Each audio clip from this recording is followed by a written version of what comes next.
Now, having directly coached, trained, and counseled many people across many industries, Abiola Champ Salami is a published author and motivational speaker.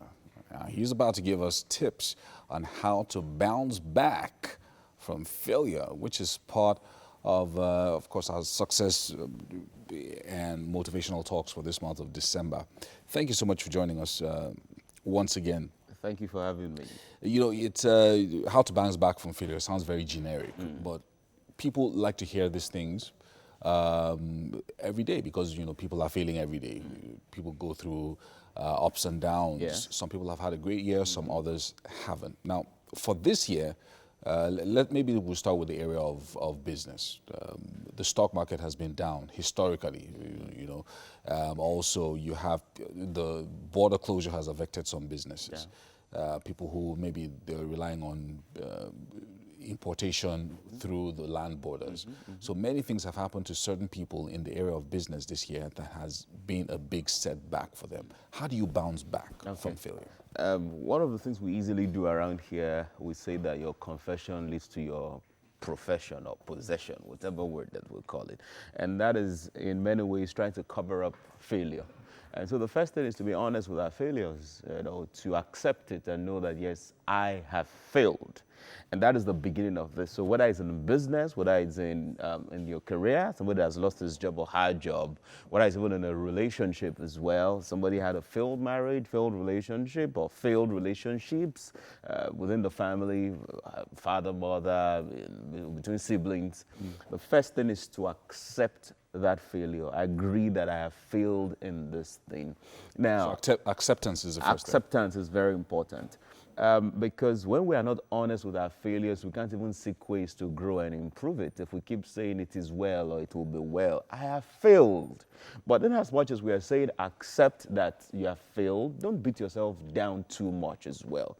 Because that could even lead you to a state where you think, where you can't separate the failure from your person. That I have failed doesn't mean I'm a failure. So the first thing is I accept that, yes, I have failed.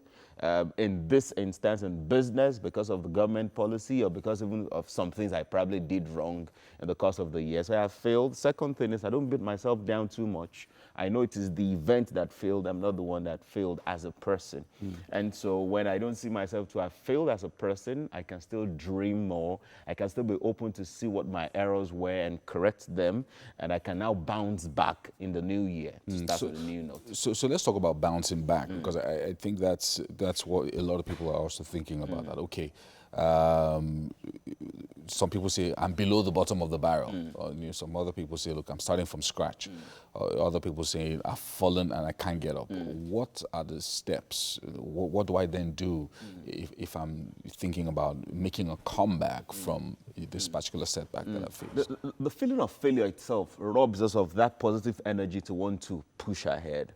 And so one of the things I personally do, and what I've also shared with some of the people I've coached over time that has worked, is, yes, I have a big failure now, but what was the last time I recorded success? Not necessarily saying it was last day or 2 years ago, remembering the situation where I succeeded and reminding myself of that feeling that I experienced because of the success. And now saying to myself that I want to relive this experience again. Because when we fail at anything, especially when it's a big thing, when it's a defining moment, we lose energy, we lose zest. At times we even lose our self-esteem and we lose that urge to pursue, you know, to move ahead and forge ahead with something great. So the first thing to bouncing back is remember your past success. And when you remember your past success, it fills you with strength to move on. Another thing to that is gratitude. No matter how bad that thing is this year, there's still one thing to be grateful for. And when you are grateful, you also bring some positive energy into yourself that will start to make your mind to think positively, and you can look at what to do in the new year. Failure is a reality, and by the way, failure is not bad in itself. Failure is good because there are times it's good for us to fail. It gives us a check. When you keep succeeding on and on again, you can find yourself, you can think that you are just the best person in the world. You can just have that pride, and not good pride, You know, you can just have that arrogance as if anything that you touch, you have the Midas touch automatically. And it robs us of the opportunity to learn as well. So when we fail, it is good that we take a chill pill, but we don't allow that failure to hold us back from forging ahead in achieving greater things. Now, you're talking about, most of what I'm getting from you now is to the individual. Let's talk to the collective.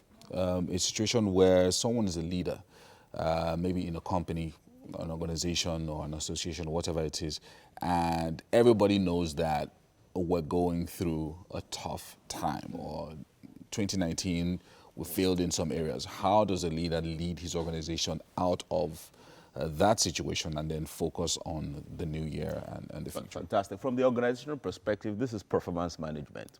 And so how should the leader move on? The first is to do an appraisal of where we are as an organization.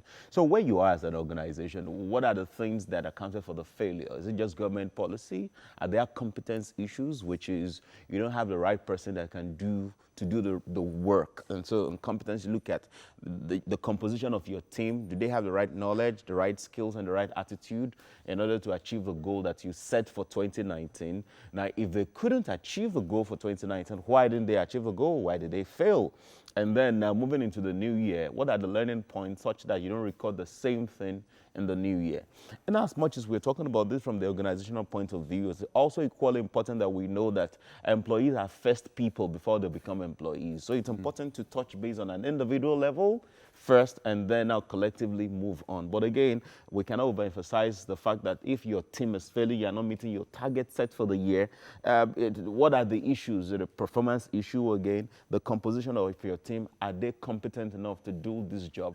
Some people have a target to sell X number of products in a year, and then they just get every kind of person in. At times, because people can talk, just get them in and you think automatically they can sell.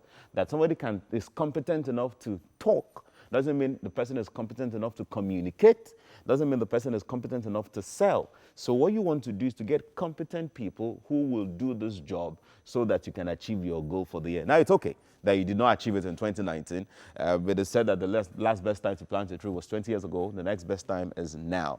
So you didn't achieve it in 2019.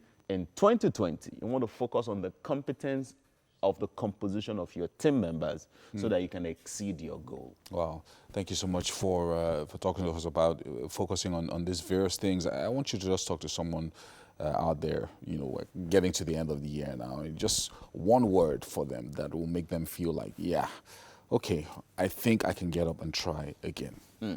So, the truth is, we've come to the end of the year. Today is the 23rd. We have 8 more days to go this year. The truth also is that many great things can still happen to you even within the next 8 days. If you think about your failure too much, you may not succeed. If you consider the areas of failure and take the lessons, yes, you will succeed. But in all of this, don't let anybody make you feel inferior, because inside of you lies the power to rock your world like a champion. Abiola Champ, Salami, thank you so much for giving us that motivation that we needed for the rest of this year, I tell you.